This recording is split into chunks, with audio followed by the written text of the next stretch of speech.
12 मार्च 1994 शिवगढ़, महाराष्ट्र। शिवगढ़ की रात गहरे अंधकार और उथल-पुथल में डूबी थी। प्रसव पीड़ा की चीखें गांव के कोने-कोने में गूंज रही थी। आकाश में बादल फट चुके थे। बिजली की कड़क और आंधी ने पूरे क्षेत्र को झकझोर दिया था। कृष्णजीत महंत और उनकी पुत्रवधू गंगा के लिए यह रात किसी अग्नि परीक्षा से कम नहीं थी। गंगा की स्थिति गंभीर थी और सारा गांव प्राकृतिक आपदा की चपेट में था। कृष्णजीत ने पास के अस्पताल से मदद लेने की कोशिश की, लेकिन बेकार। बारिश ने सड़कों को नदी में तब्दील कर दिया था। सरस महंत ने तुरंत बैलगाड़ी का इंतजाम किया, उसे बांस की चादरों से ढका और गंगा को उस पर लिटाकर निकल पड़े। पूरी यात्रा अंधेरे में सिमटी थी। रोशनी केवल बिजली की चमक से मिल रही थी। आगे बढ़ते बढ़ते बैलगाड़ी अचानक झटके से रुक गई। कृष्णजीत ने झुककर देखा तो पता चला कि पहिया कीचड़ में बुरी तरह फंस चुका था। उन्होंने बैलों को धक्का देने की कोशिश की, पर सब बेकार। सरस ने भी पहिया निकालने का प्रयास किया, लेकिन कीचड़ ने मानो पहिए को जकड़ लिया था। गंगा चेतना शून्य हो चुकी थी।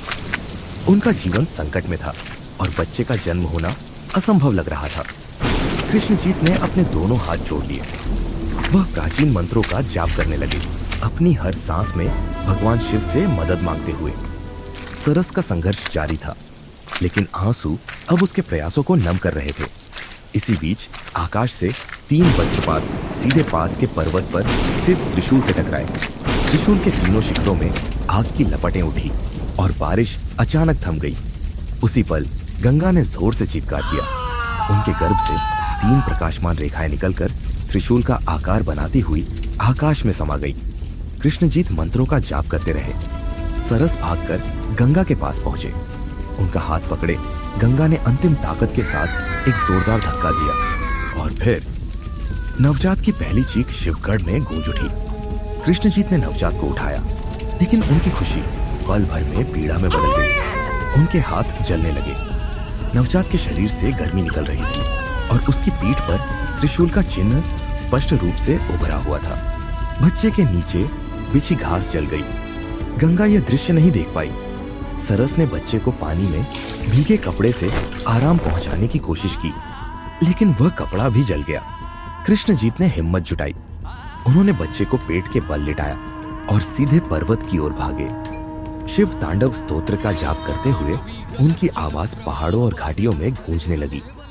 सरस ने अपने पिता को यह करते देखा और खुद महामृत्युंजय मंत्र का जाप करने लगे। कृष्णजीत बच्चे को त्रिशूल के पास ले गए। सरस मंत्रोच्चारण करते रहे। कुछ ही क्षणों में त्रिशूल के केंद्र पर बिजली का तीव्र प्रहार हुआ और चारों ओर फैला अंधकार छूट गया। सरस ने अपनी आंखें खोलते ही त्रिशूल की ओर भागना शुरू कर दिया। उनके दिल में भय था कि वज्रपात की इतनी तीव्र मार कोई नहीं झेल सकता। लेकिन जब वह वहां पहुंचे तो देखा कि कृष्णजीत बच्चे के साथ सुरक्षित खड़े हैं। नवजात के शरीर से गर्मी अब खत्म हो चुकी थी। त्रिशूल का चिन्ह स्पष्ट तो था, लेकिन अब उससे कोई गर्मी नहीं निकल रही थी। कृष्णजीत ने सरस की ओर देखा और कहा, भविष्यवाणी सच हो गई है। उसका जन्म महादेव के आशीर्वाद से हुआ है। उसे रुद्र के नाम से पुकारा जाएगा। भगवान शिव का यह संकेत है कि वह इस नाम के योग्य है। सरस ने अपने बेटे को देखा। उसकी आंखों में विस्मय और श्रद्धा थी। शिवगढ़ की वह रात न केवल उनके परिवार बल्कि पूरे गांव के इतिहास में अमिट हो चुकी थी।